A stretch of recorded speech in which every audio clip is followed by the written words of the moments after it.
여러분은 한 번쯤 이런 상상을 해보신 적 있으신가요? 나는 평범한 직장인이지만 나도 조기 은퇴나 파이어 같은 삶이 가능하지 않을까?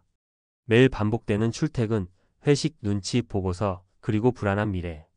이제는 단순히 회사를 그만두는 것이 아니라 일하지 않아도 버틸 수 있는 삶을 꿈꾸는 사람들이 늘어나고 있습니다. 그런데 정말 평범한 월급쟁이도 가능한 이야기일까요?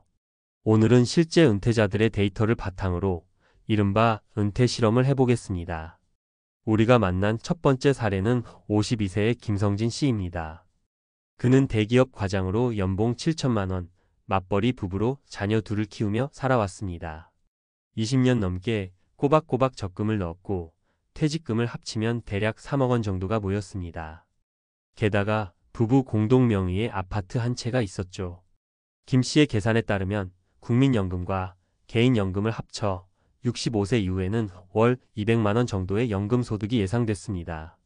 그래서 그는 퇴직 후 10년은 모은 돈으로 버티고 그 뒤에는 연금으로 살자는 계획을 세웠습니다.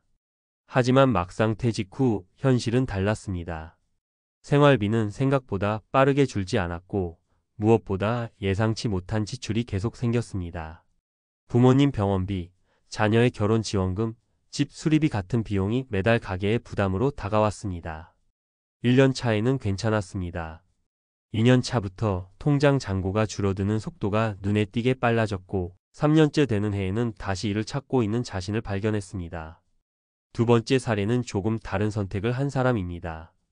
47세에 조기 퇴직을 결심한 중견기업 팀장 이정화 씨는 작게 일하면서 오래 가자는 전략을 세웠습니다. 그녀는 서울 외곽으로 이주해 주거비를 절반으로 줄였고 퇴직 후에는 프리랜서 강사로 주 2회만 일하며 월 120만 원 정도의 수입을 유지했습니다. 생활비는 180만 원, 남편의 연금보험을 포함하면 두 사람이 매달 300만 원으로 생활했습니다. 이 씨의 경우 완전한 무직이 아닌 부분 은퇴 모델이었습니다. 그녀는 말했습니다. 은퇴란 일을 완전히 끊는 게 아니라 돈에 휘둘리지 않고 일의 주도권을 되찾는 거예요. 그 말에는 현실적인 은퇴의 핵심이 담겨 있습니다. 실제 통계에서도 비슷한 결과가 나옵니다. 한국보건사회연구원의 조사에 따르면 60세 이상 은퇴자의 절반 이상이 예상보다 빨리 돈이 줄었다고 답했고 은퇴 후 5년 안에 다시 일자리를 찾는 비율이 40%를 넘습니다. 그 이유는 단순합니다. 우리가 생각하는 필요한 돈과 실제로 필요한 돈 사이에는 큰 차이가 있기 때문입니다.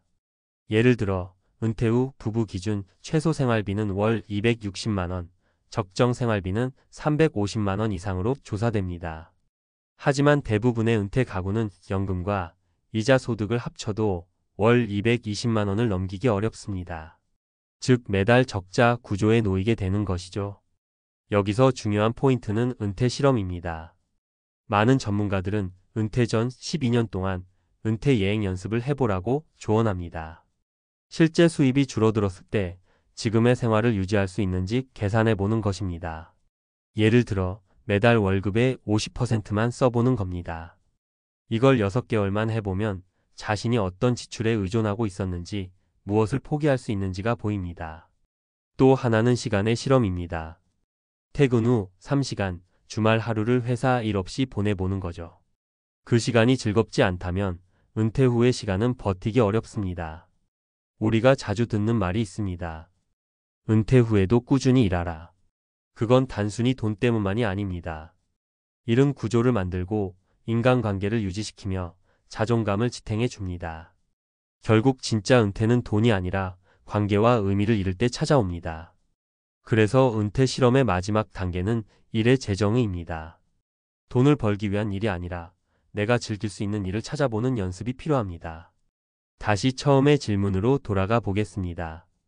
평범한 월급쟁이도 은퇴 실험이 가능할까? 정답은 가능하다. 다만 완벽한 준비가 전제되어야 한다. 입니다. 그 준비란 돈만이 아닙니다. 생활비 구조, 인간관계, 건강 루틴, 시간 관리, 그리고 자신이 무엇을 위해 살아갈지에 대한 명확한 이유까지 포함됩니다.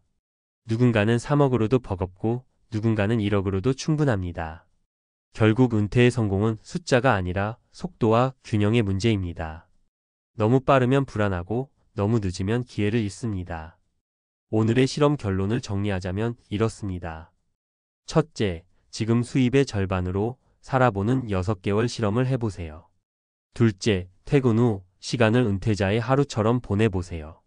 셋째, 돈이 아닌 의미로 연결된 일을 찾아보세요. 이 3가지가 가능하다면 평범한 월급쟁이도 은퇴는 더 이상 먼 이야기가 아닙니다. 다만 그 실험의 결과는 우리에게 냉정한 진실을 보여줍니다. 버틸 수 있느냐보다 어떻게 살아가느냐가 더 중요한 시대가 되었다는 사실 말이죠. 은퇴를 준비하는 많은 사람들은 얼마면 충분할까라는 질문으로 시작한다. 하지만 실제 은퇴자들을 만나보면 돈보다 더 큰 문제는 그 이후에 온다. 수입이 줄어드는 현실보다 일상이 무너지는 공허감이 더 견디기 어렵다는 것이다.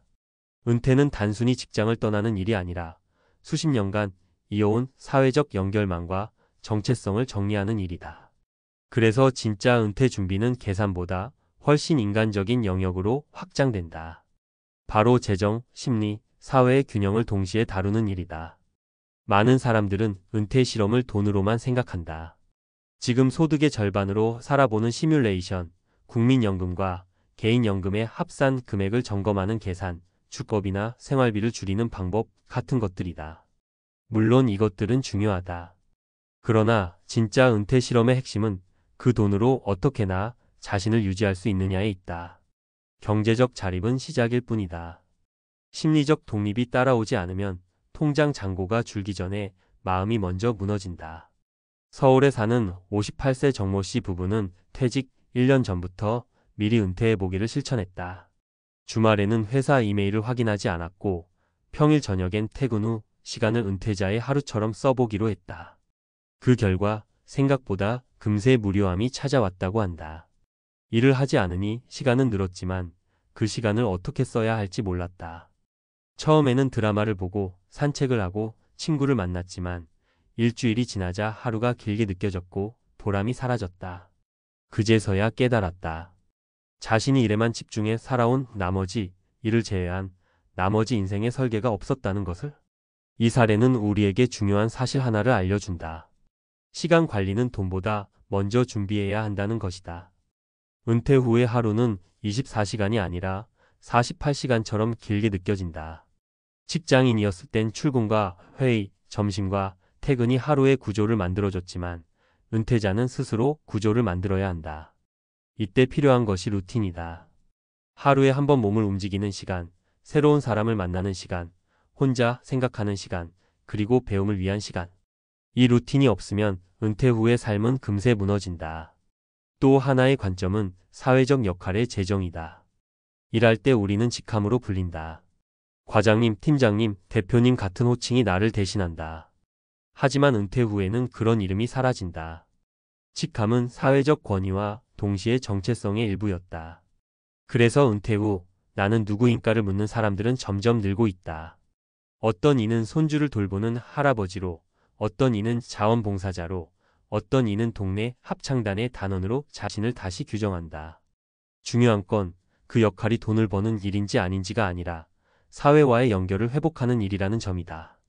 인간은 관계 속에서 존재한다. 그리고 은퇴는 그 관계의 재구성을 요구하는 시간이다.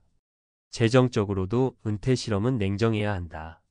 통계적으로 우리나라 60대 이후 부부의 평균 생활비는 월 270만 원, 적정 생활비는 340만 원 수준이다. 그러나 국민연금 수령액은 평균 110만 원 내외다. 즉 연금만으로는 버틸 수 없는 구조다. 그래서 은퇴 후의 경제 전략은 벌기보다 줄이기가 핵심이 된다. 소비를 줄이되 행복을 줄이지 않는 방법을 찾아야 한다. 예를 들어 외식 대신 홈파티를 즐기거나 여행 대신 동네 산책을 일상화하는 식이다. 돈을 쓰지 않고도 풍요로움을 느낄 수 있는 습관은 은퇴자의 가장 큰 자산이다. 그런데 많은 사람들이 이 단순한 사실을 받아들이지 못한다. 이 정도는 써야 하지 않을까? 이 나이에 이런 집에 살아야 하지 않나? 하는 사회적 기준이 여전히 마음을 지배하기 때문이다. 하지만 은퇴 이후의 삶은 비교가 아니라 선택의 문제다. 과거의 나보다, 남보다 더 많이 가지려는 경쟁이 아니라 지금의 나에게 필요한 만큼만 가지는 지혜가 필요하다. 결국 은퇴 실험이란 소득의 변화에 맞춰 소비의 감각을 재조정하는 과정이다. 심리적 측면에서 보면 은퇴는 불안과 자유의 공존기다. 회사의 울타리를 벗어나면 자유가 주어지지만 동시에 방향을 잃는다. 그래서 은퇴 후 첫 해는 흔히 공백의 해라고 불린다. 아무 일도 하지 않는 것이 처음엔 행복처럼 느껴지지만 점점 자신이 사회에서 멀어지고 있다는 감각이 찾아온다. 이 시기를 무사히 넘기는 사람들은 공통점이 있다. 바로 작은 목표를 세운다는 것이다. 매일 1시간 걷기, 주 1회 독서 모임, 월 1회 봉사활동 같은 단순한 계획이 삶의 구조를 회복시킨다. 목표는 작아야 지속된다. 큰 변화는 부담을 주지만 작은 루틴은 자존감을 회복시킨다. 사회적으로도 은퇴는 관계의 시험대다. 직장 동료들과의 연결이 끊기고 남는 건 가족뿐이다. 하지만 가족과의 관계도 새롭게 적응해야 한다. 함께 있는 시간이 늘어나면 마찰도 늘어난다. 그래서 은퇴 부부의 가장 큰 과제는 각자의 공간과 역할을 인정하는 것이다. 상대방의 하루를 통제하려 하거나 과거의 관계 방식 그대로 유지하려 하면 갈등이 생긴다. 부부가 함께 새로운 취미를 배우거나 따로 일상을 보내되 하루의 끝을 함께 나누는 방식이 좋다. 결혼 생활의 두 번째 시즌이 은퇴 이후 시작된다고 생각해야 한다. 결국 은퇴 실험의 목적은 단순히 돈을 계산하는 데 있지 않다. 나 없이도 돌아가는 세상 속에서 나는 어떤 의미로 살아갈 것인가를 탐구하는 과정이다. 그 답을 찾은 사람은 돈이 적어도 안정되고 답을 찾지 못한 사람은 돈이 많아도 불안하다. 우리가 흔히 말하는 성공적인 은퇴란 경제적 독립보다 심리적 안정에 더 가까운 개념이다. 자신이 선택한 삶에 만족할 수 있는 것, 그게 진짜 은퇴의 완성이다. 이 글을 마무리하며 한 은퇴자가 남긴 말을 인용하고 싶다. 은퇴 후에는 돈이 나를 지켜주는 게 아니라 내가 돈을 어떻게 다루느냐가 나를 지켜줍니다. 이 말은 단순한 경제 조언이 아니다. 삶의 태도에 대한 말이다. 우리는 평생 누군가를 위해 일하고 누군가에게 인정받으며 살아왔다. 하지만 은퇴 이후의 시간은 그 모든 관계에서 벗어나 오롯이 나 자신을 마주해야 하는 시간이다. 이때 필요한 것은 돈보다 태도, 계산보다 균형, 그리고 성과보다 의미다. 은퇴 실험은 결국 삶의 실험이다. 오늘 하루라도 내 지출을 줄이고 나의 시간을 점검하고 나를 위한 의미 있는 일을 해보는 것. 그것이 은퇴를 준비하는 가장 현실적이고 인간적인 방법이다. 우리가 진짜 계산해야 할 것은 얼마가 남았는가가 아니라 무엇을 남길 것인가다. 그리고 그 답은 숫자 속이 아니라 오늘의 선택 속에 있다.